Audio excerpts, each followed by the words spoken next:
Well, good morning everybody and welcome to installation plus 1 week. So we've had the heat pump now for, well, 7 full days and it's been great. There's been absolutely no issues. We've had some really cold days. We've been down to sort of -2, -3 at night time and it's been functioning perfectly. But we've made a few changes since last week, so let me bring you up to date on what's been happening. So the first thing we did was, if I open up the consumer panel here, what you'll see inside is we've added this device. This is a Shelly EM Pro 50. So this works by putting a CT clamp around the incoming supply, and it lets me accurately monitor exactly how much energy the heat pump is using. I'll explain why we needed that in a few minutes when we go back inside, because I want to show you the difference between the Daikin app, the app that comes with the heat pump, and what it reports it's using, and what an energy monitor actually shows the heat pump is using, and there is a difference between the two. The heat pump itself has been absolutely fine. As I say, we did have a couple of really cold days. So here's a picture of the evaporator right now. It's about 3 degrees out here right now, but I'll put a photograph up on the screen that shows when it was all covered in frost. Now the great thing about the way the heat pump works is once it gets covered in frost, it will actually defrost itself by using the hot water that's already in your heating system. We also had the remedial works done that were outstanding from the install. So we had the radiator replaced. It had a 2mm mark on the front of it. Octopus said that wasn't good enough, so they swapped that out. But they've also bricked up the flue. So as you can see here, we tried to match the bricks as best we could, but unfortunately this house was built so long ago that these particular bricks certainly aren't available anywhere we could find them. So we did a near match, and it won't be a problem because when we renovate the kitchen next year, our plan is to put a small window there anyway. So as you can see, the house is nice and warm. I'll pop a graph up on the screen. This is from my Home Assistant setup. So you can see here on the first day, we had the temperature a little high as we started to heat the house, but we generally fluctuate between about 18.5 degrees at night time, maybe up to about 22 during the day, occasionally just slightly over that. But we're starting to find our level, and I think it's around about 21 degrees is what we find comfortable for most of the day. Some people will find that unbearably hot. Some people will say it's crazy cold. That's what works for us. So we've got some remedial issues to still do. I've got to replace the bricks around here. These just need cutting, but we'll do that when the weather's a little bit better. It's not causing any problems right now, except for the bear digging in the little bit of sand that we've got left at the side there. So with that, let's head back into the office. We'll take a look at the energy usage and how much did it actually cost, and did I save any money by moving to a heat pump. Let's head inside. Okay, so we're back inside. It's a little warmer and a little less windy. So let me show you the Daikin app. The Daikin app is the application that is provided by the manufacturer of the heat pump. It lets you control the temperature of your house, the temperature of your hot water, it sets schedules, all those kind of good things. But it also has a section called Insights, and in Insights it will show you the cumulative energy used for both heating and for hot water, and it separates these out for you. Now obviously we're only looking at 7 days worth of data here. I'm going to make some assumptions and I'm going to project out for the whole year, but I'm basing it on a very small statistical sample. But I think it's a relatively normal, I would say, early winter day. We've had some cold nights, we've had some relatively mild days across the course of the week. So I think it's a good sample to at least start with. So according to the Daikin app, we've used 18 kilowatt hours of energy yesterday to heat our house. We've used 4 kilowatt hours to heat hot water. Now, when I first started looking at these, I get suspicious of exact round numbers. And this is where I noticed something might be wrong, because the Daikin app only reports whole numbers. Now, is it rounding up? Is it rounding down? How is it doing it?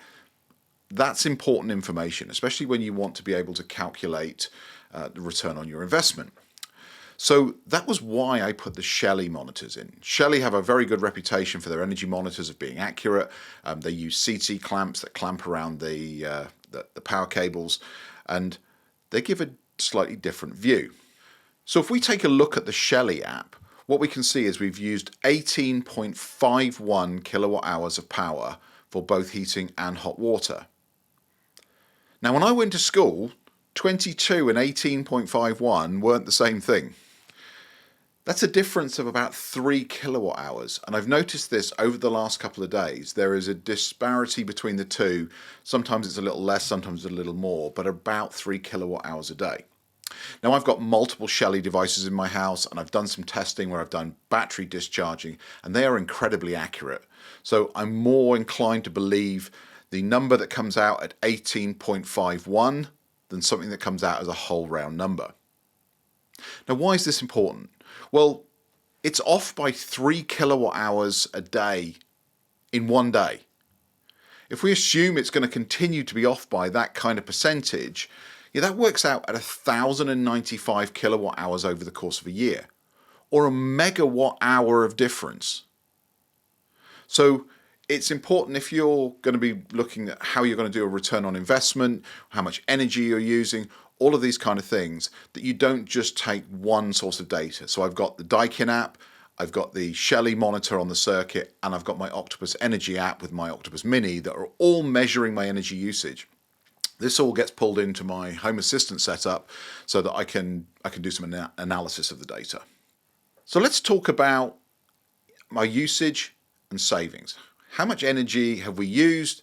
How much extra compared to before we had the heat pump? How much extra electricity have we used? How much less gas have we used? And let's try and make some sense of those numbers.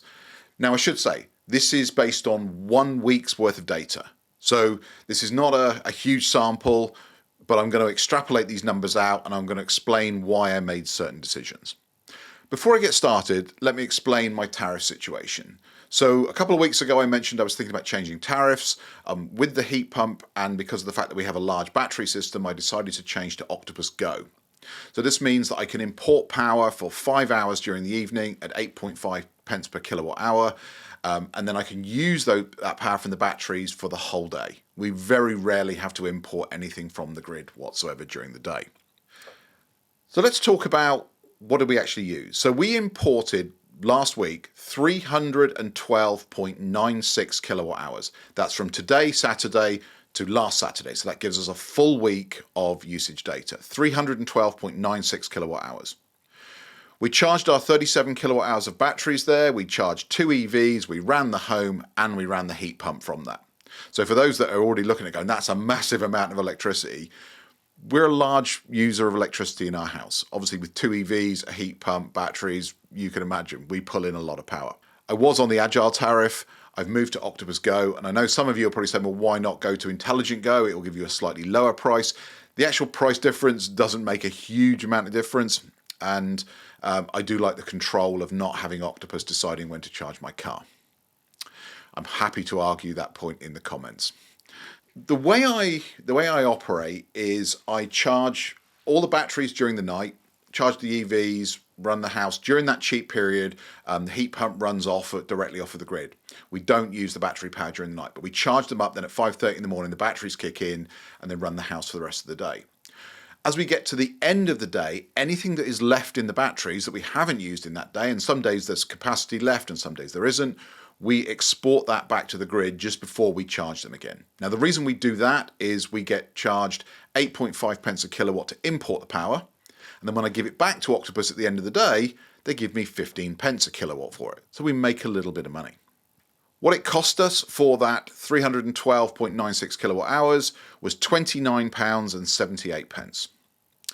We got a rebate on that of £3.22 for the energy that we exported back. So for, that week there wasn't an awful lot of spare power, but we got £3 off of that. Our gas usage for our kitchen hob has dropped dramatically, and we'll come to that in a moment. So last week we used just £1.04 for the whole week. That was 16.84 kilowatt hours of gas. Now what we're going to do is we're going to jump back to the week before the heat pump install. We were actually away on holiday for the Monday, so on the graph there you'll see Monday was next to nothing, but this gives us a pretty representative week, and it was the first week that the weather started to get cold, so the heating was really on all day. In that week we imported 190.1 kilowatt hours at a cost of £22.48, and we exported power to get a rebate of £5.68. In that week, before the heat pump, we used £17.80 of gas compared to £1.04 that we used this week. So as you can see there, having the heat pump, although it uses more energy, it saved us a lot of money on gas. So let's look at the 2 weeks. Our energy costs, the energy that we import into our batteries and use during the day to run everything, has increased by £7.30p. So for 1 week, £7.30 in extra electricity costs. But our gas usage has reduced by £16.76. That gives us a net saving of £9.46 for the week. Now, I know it would be very simple to say, well, £9.46 a week, multiply that by 52 weeks of the year, you get a rough idea of how much you're going to save. But it doesn't work like that, certainly not in our house. We generally don't use our heating. Depending on the weather, it will come on usually around about the 1st of November, and we'll heat the house in previous years using gas through till about mid-March, somewhere around that, just depending on how the season's going. But usually about mid-March, we start to turn the heating down, and it will be off by the end of March. If we average that out, we say about 4.5 months of the year we're actively heating the house. I think that's a reasonable amount. So that gives us a total of about 19 weeks of the year that we're actually heating the house. So let's assume that we would be saving about £179.74 a year on our heating bills just by moving to the heat pump. But that's not the whole story here, because we're also going to be heating hot water throughout the rest of the year. And if we work on the principle that we'd probably be spending about £2 a day on gas for hot water heating and running our hob, we add that together, we'd get about another £462 of gas usage. So that gives us a saving, and I'm using saving here because, again, I'm using a very small amount of data and extrapolating it, of about £650 a year. Now, obviously, when I've had the thing running for a year, I'll report back on actual data, but that's what I'm expecting to see, somewhere around about £650 of savings in its first year. And if we work on that principle, that the heat pump costs nearly £3,750, it's going to pay itself off in about 5.6 years.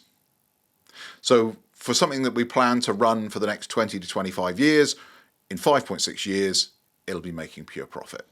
So that's it for this video. I hope you've enjoyed it. I hope this has been useful. I saw an awful lot of you left comments on my previous videos, so I'm more than happy. Hello, Yogi. I'm more than happy to answer your questions. For those of you that came to the channel just to say heat pumps are a scam and all the rest of it, well, hopefully you'll look at this video, you'll look at the data and see that we're actually saving money. Hope this has been useful. If it is, and I'm lucky, I'll see you back here real soon for another video. Take care. Bye-bye.